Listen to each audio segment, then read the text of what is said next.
Namaste. Hindu epics present fascinating, inspiring, dynamic women, who have held such important status in the society. It not just talks about importance of women, but also the influence they had on the society at large. During the COVID, 10 amazing people came together to pick 10 Vedic women and write about them in a relatable fashion for today's generation. And that compilation became a book called Aryaa, the anthology of Vedic women. We have two authors of the book, Arya, Shivakumar ji and Prasad Kulkarni ji, with us today to talk about it. Shivakumar ji is also the compiler of the book. Namaste and welcome to Bharat Varta. Namaste, Charanya. Namaste, Charanya. So, I read the book and I was floored. I was one happy that you have taken the stories of these amazing, I would say, lesser talked about women and delved deep into their characters, the characteristics and what made them special. That was one. And two, I could really relate to these people. Although she was a warrior, I was able to relate to the emotions that she was going through. So kudos to you for bringing us such a wonderful, book, especially such thought-provoking book for the next generation. How did this whole idea come about? Thanks, Charanya. I think that the germination of the idea is somewhat a very long story. For many years, I've been thinking that the narrative around the ancient women or the position of women in Indian culture is kind of distorted. It's not faithful to the actual accounts on the ground. There are multiple instances. For one, the account of Sati Savitri is the most distorted in certain parts of the country. While she is full of valor and knowledge and wisdom, she is actually portrayed as an epitome of everything that is not. Hmm. So it's used to stun me how such absolute distortions are possible. Nevertheless, not just Savitri, whether it is Sita or Draupadi or Ahalya, anybody from Mahabharata, either they are completely downplayed or they are completely distorted. And come to the historical era, in spite of significant evidence that there were phenomenal women, whether they were philanthropists or scholars, uh, or queens or warriors, they are either not highlighted or kind of drowned in a negative narrative based on some cherry picked instances. So it was strongly there within me for at least 20 years that this ought to be corrected. So when Sri Harikiran Vadlamani, the head of Indic Academy, he came up with this idea called anthologies. So then immediately I proposed this concept. And he immediately accepted because he had seen this in the past, that there are women of substance as themes in the West, where Indian women are not represented at all. And this ought to be corrected. See, interestingly, nobody in India had a doubt about the position of women until 1947. I mean, the ease with which Indian women participated in the freedom movement itself says so much about the position of women in India. Suddenly, the whole thing had turned topsy-turvy in the last 75 years. Then we announced this on Indica website and we got 47 stories. And I could see the same compulsion and the urge that I had and Sri Harikelan Vadlamani had in every single author. They wanted to correct it, men and women. So finally, we boiled down to the 10. And I can tell you in the last 2 years, we've all interacted with each other. And every single person carries the same emotion that this needs to be corrected. And this needs to be restored and pivoted onto truth. We don't have to tell a lie. We don't have to overproject anything. We don't have to hide something that is not good. But we should be daring enough to tell every single piece of truth and claim this narrative back from the distortion machinery that has grown beyond a certain point. But I think now we have the mindset and the mass and the capability and the network to be able to turn this upside down and restore truth. That's very beautifully said, especially in today's times when a lot of conversations are happening around feminism and the status of women in today's society. A lot of women are coming forward to talk about their perception of how they are being treated. Right? I don't want to say how they are treated because it's ultimately their perception of, and it's the same for everyone. So, that brings me to the question of the word feminism. Today, a lot of people have different connotations. In fact, if you look at LinkedIn, you are from the IT background, so I'm sure you're using LinkedIn a lot.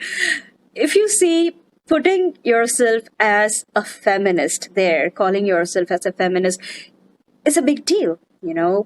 People take pride in calling themselves a feminist. And when I saw this, and I mentor a lot of school children who also, call themselves feminists. And very recently, I asked a group of high school students, what do they mean by feminism, or what does feminism mean to them? And came out a lot of various answers.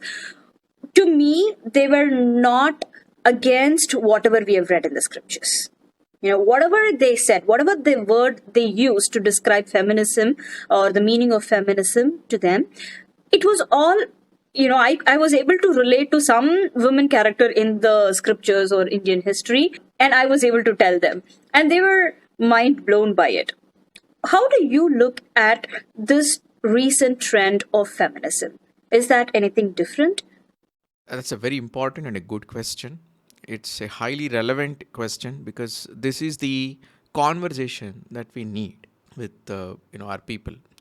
So when we were writing the preface and the blurb and the conversation around how we must present this book, Prasad will remember that we are presenting the principle of women in Bharatavarsha, which is Shakti. In India, all men bow to Shakti. We recognize the beauty and the creative ability and the nurturing spirit and the ability to destroy the evil that is there in Shakti, and men bow to Shakti. Now, within this principle, we have seen different kinds of personalities. They're all different. They all have a persona and a beauty of their own. Nobody is trying to emulate the other person. The only emulation is arguably upholding dharma and nothing else. So, the principle of feminine in India, Shakti, the creative force, the nurturing force, and the ability to destroy and to create beauty, that is infinite.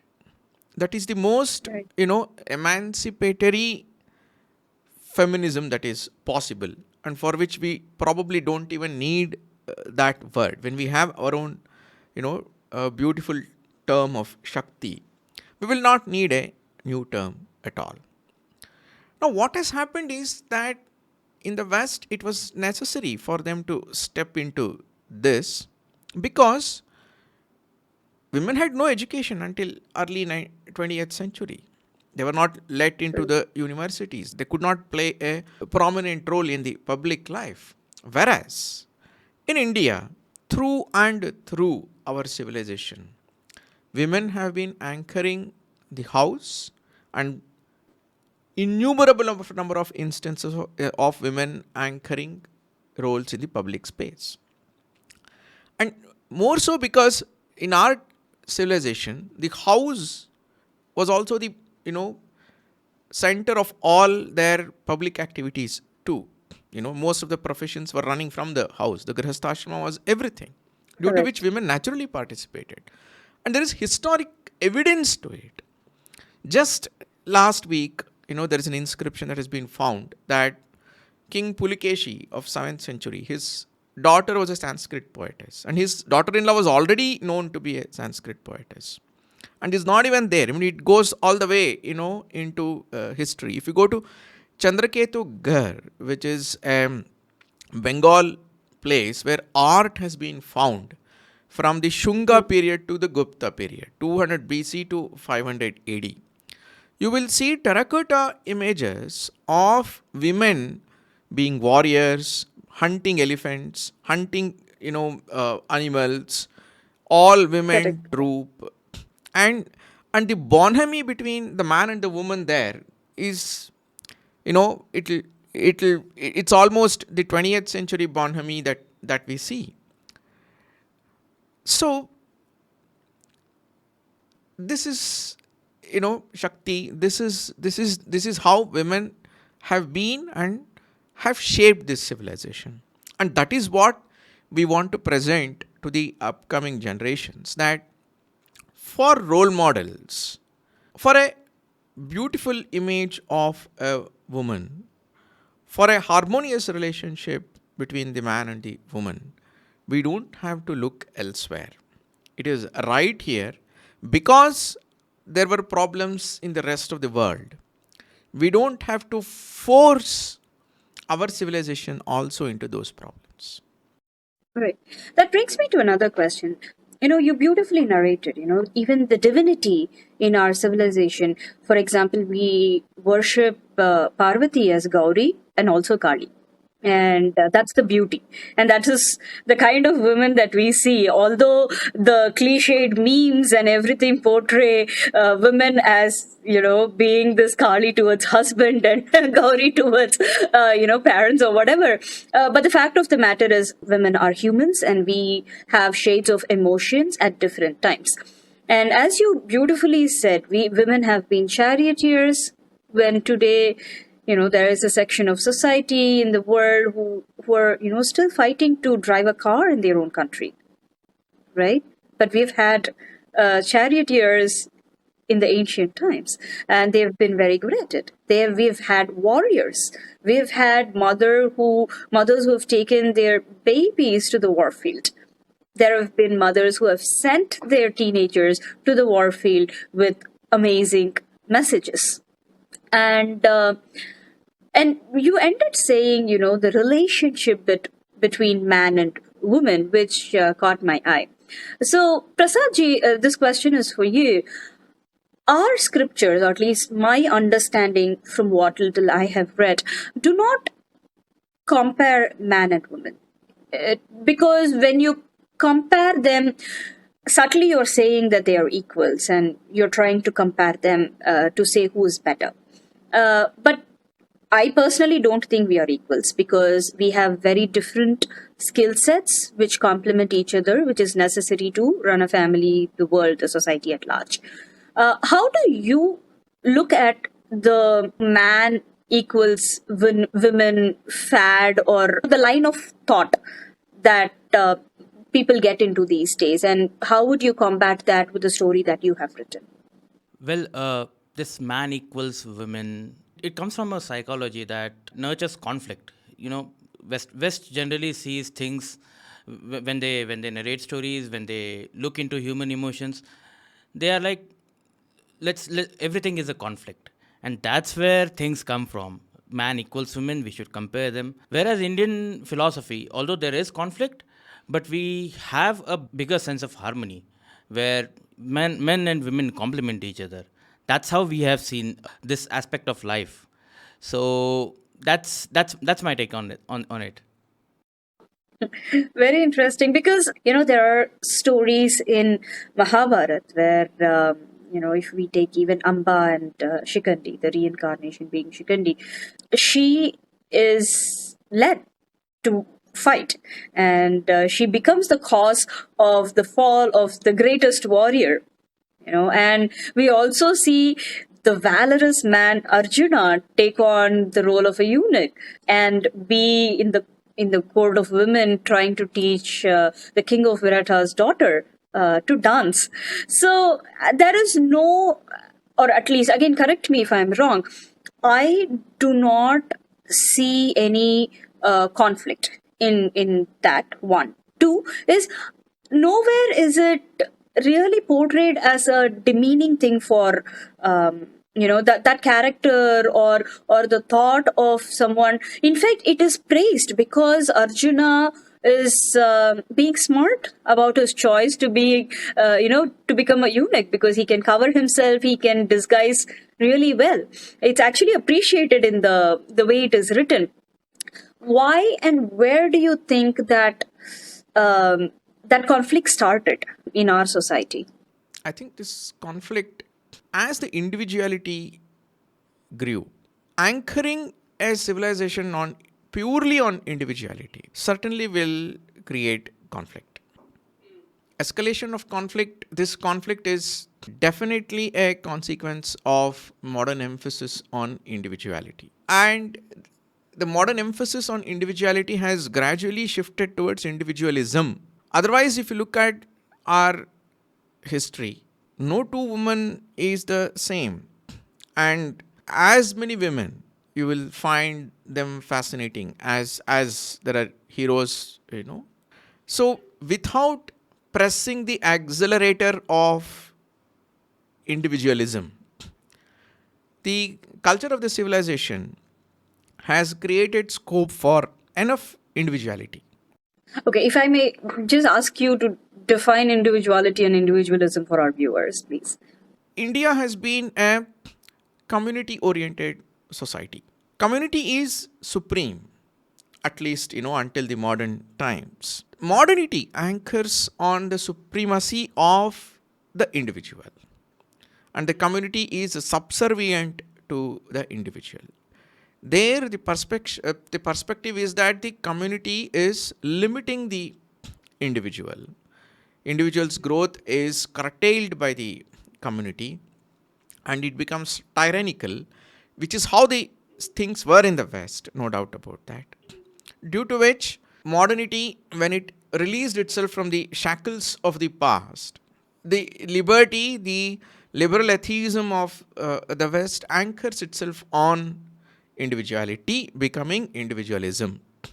Whereas the Indian culture says that a good community will anchor beautiful individuals. There will still be a limit, but that limit ensures that everybody has the space to grow into their own individual without actually creating a conflict with others. But the modern individuality, which has become individualism, is definitely a conflict seeking enterprise, because it always wants to establish the today in conflict with the past.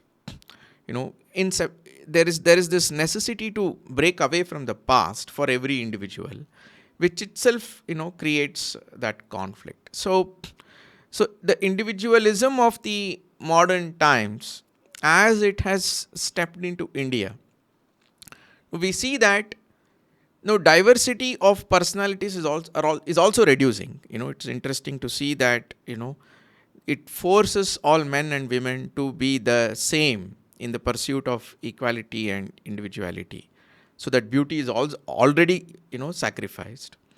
Worse, it does not even guarantee individuality to everybody. It only creates an elite and sacrifices that.